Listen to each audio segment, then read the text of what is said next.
Bonjour à tous et bienvenue dans ce nouvel épisode de notre formation Ionic dans laquelle on va voir ensemble comment créer une application de shopping avec le framework Ionic bien sûr. Alors dans ce nouvel épisode, on va continuer avec notre page modale. Cette fois-ci, on va afficher une forme de facture pro forma, si je peux le dire ainsi, qui comprendra la liste de tous les items que l'utilisateur va ajouter à son panier avec tous les détails possibles pour chaque item et aussi le prix total de tous les items qu'il a ajoutés à son panier. Alors sans plus tarder, commençons.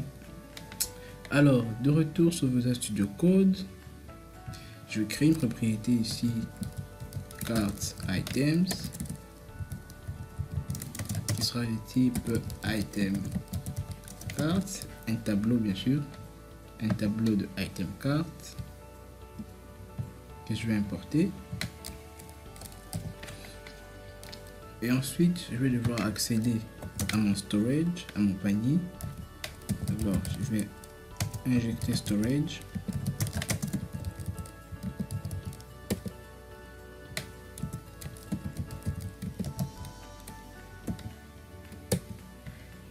OK. Et cette fois-ci, je vais dans IonView.didLoad. C'est une méthode qui est appelée à chaque fois que notre page a fini d'être chargée. Alors je fais this storage.get et la clé c'est carte. Alors si tout se passe bien, je récupère les data des types bien sûr item carte, un tableau pardon. Et ensuite, je vais assigner ça à mon propriété carte item. Je fais this.carte item serait égal au data. Donc, tous les éléments de mon panier de cette clé carte seront égales à carte items. Et dans le cas où, par exemple, le panier était vide ou ma clé carte ne correspond à rien, je fais juste un console.log ou en cas d'erreur je fais erreur comme ça. Alors maintenant dans carte.html je vais devoir afficher tout ça. Alors, je vais réduire un peu tout ça pour gagner de l'espace. Alors je n'ai plus besoin de ce lorem ipsum. Je vais plutôt avoir une liste ion list qui contiendra ion item. Ok. Non, par contre je veux que ce soit un bouton avec la directive ion item et chaque item comprend un thumbnail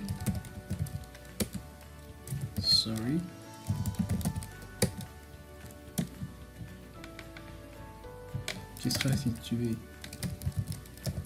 à gauche. Alors je fais ion left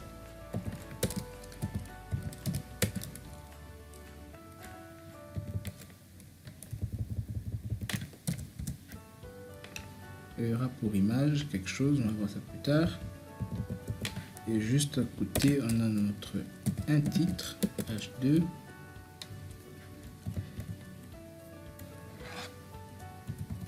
et si je mets bon, je vais remplir ça plus tard. Et puis on a un paragraphe qui contiendra un badge, alors je fais ion badge.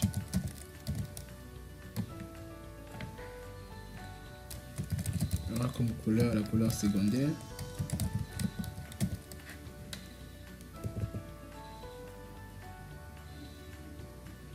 Et ces badges contiendra quelque chose aussi que je vais rajouter plus tard.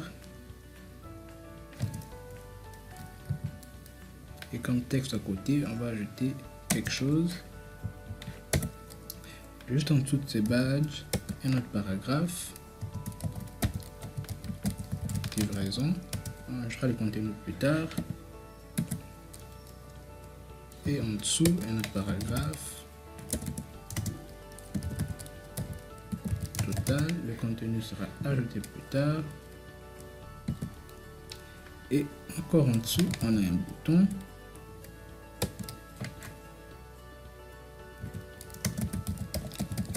Cette fois-ci qui contiendra une icône qui sera pour nom mail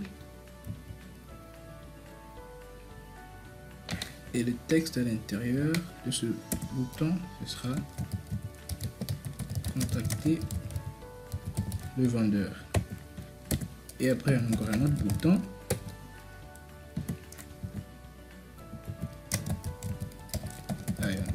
cette fois-ci lui sera situé à droite.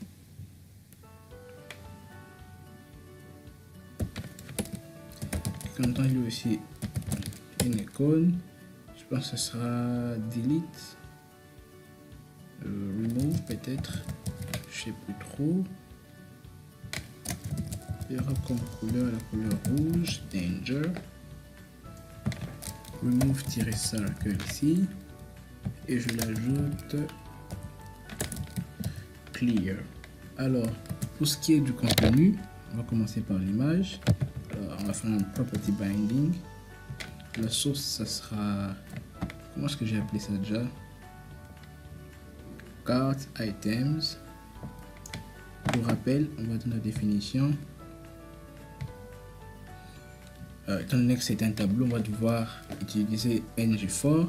Mais chaque item cart est un objet qui a item de type produit, une quantité et amount.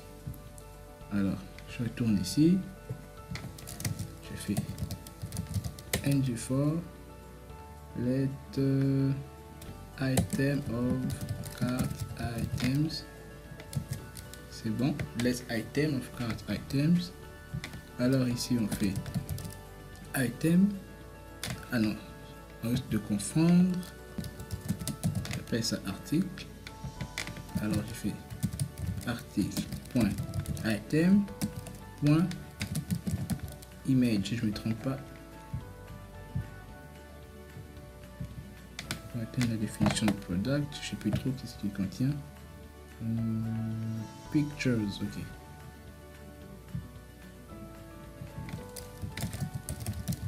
Je vais afficher le premier élément de ce tableau et comme titre je fais article article.item.title et tout ça je fais property binding, pardon, string interpolation. Et comme bad, on va juste afficher la quantité.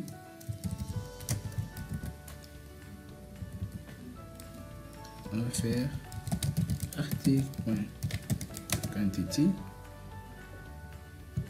Et cette quantité doit être multipliée par le prix.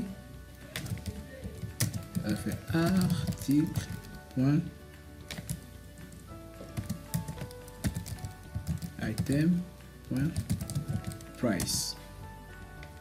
Alors les frais de livraison ils seront affichés seulement si on a article.availability.feed.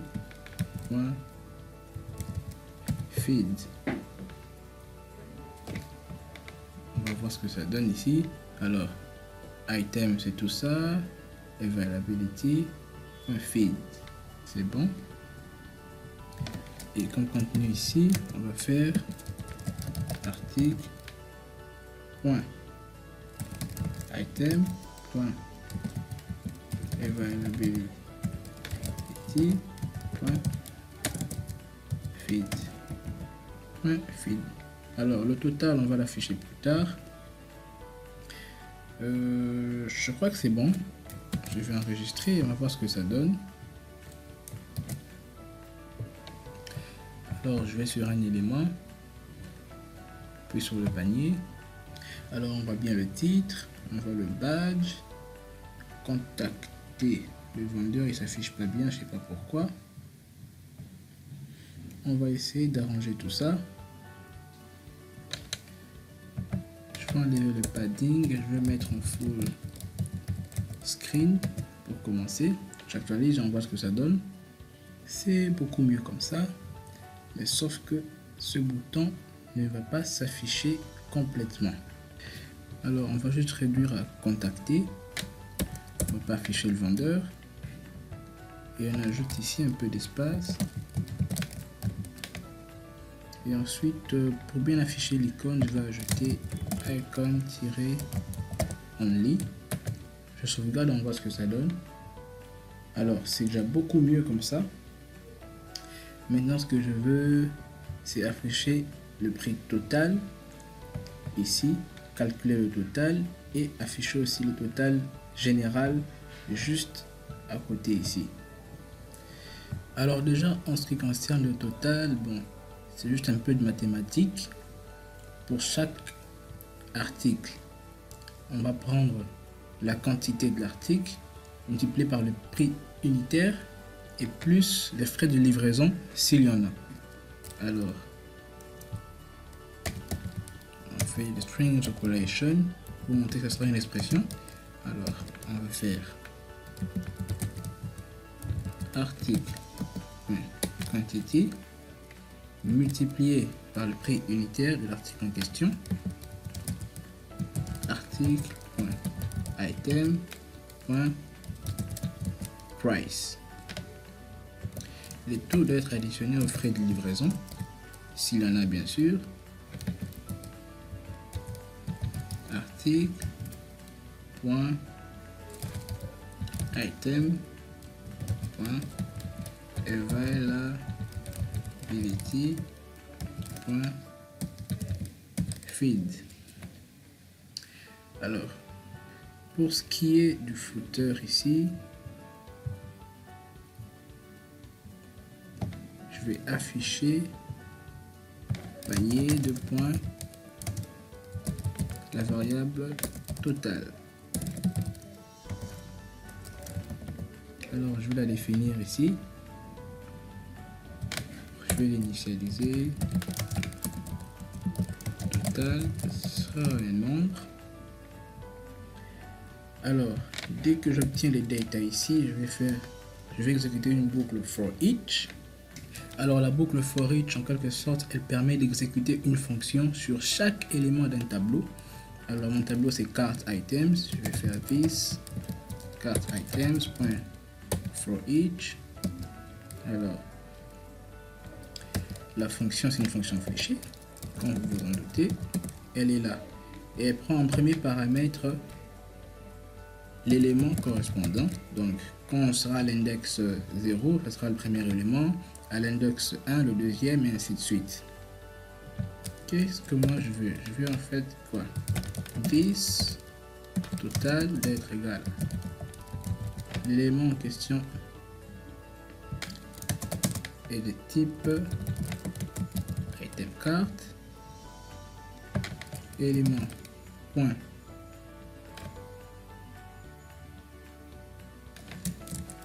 non, je veux que total soit initialisé à 0, pardon.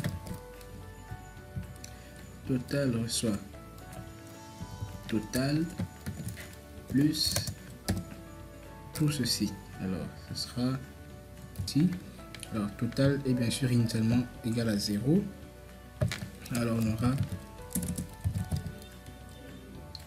element.item.availability.feed plus element.item.price multiplié par element quantity. Alors c'est tout. Ça paraît un peu bizarre, en fait il y a plusieurs façons de le faire. J'ai voulu le faire ainsi, vous pouvez le faire différemment, il n'y a pas de problème. C'est juste une question de logique et d'arithmétique. je sauvegarde.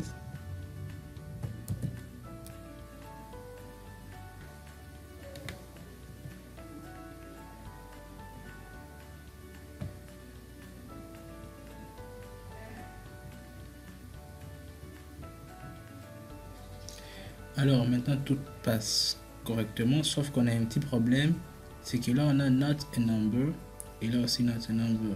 Pourquoi cela? Si vous vous souvenez bien, au départ, lorsqu'on a essayé de créer ces produits-là, il y avait l'objet availability qui avait trois propriétés, available, type et puis feed. Mais il y avait uniquement les frais de livraison que pour les types livraison. Alors, le maquillage par exemple, disponible en magasin était le type, et il n'y avait pas de frais de livraison. Et de même pour cet élément, téléphone iPhone. Et regardez ce qu'on a dans notre panier. On a bien sûr le maquillage qui n'a pas de frais de livraison. Alors il faudrait prendre ça en compte lorsque on est sur notre boucle for each. Et pour cela, je vais utiliser juste les conditions ternaires. Non, tout qu'on fait, je vais carrément utiliser les conditions simples. Je fais if element.item.availability.type est égal à disponible en magasin. Alors, qu'est-ce que je fais? Je prends tout ça. Feed sera égal à 0. Comme ça, au lieu d'avoir undefined, on aura 0 et alors on aura un nombre à la fin. Alors, je sauvegarde et on va voir ce que ça donne. Alors, je vais sur mon panier et là maintenant, tout passe comme avant. Bon, je vais juste essayer d'ajouter les signes $$ à la fin parce que là, c'est pas si beau que ça à voir.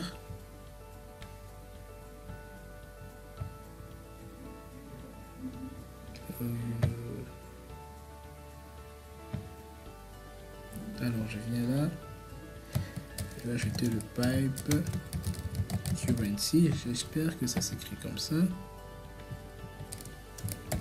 Ici aussi currency et ici également currency et tout ça. Pour le total, je mets tout ça encore dans une parenthèse et j'ajoute là currency. Alors je sauvegarde et on voit ce que ça donne et voilà, on a le signe $$ qui s'affiche bien. Alors je vais maintenant essayer d'ajouter plusieurs autres éléments à mon panier pour voir si la logique est toujours respectée. Et voilà à quoi correspond maintenant le panier.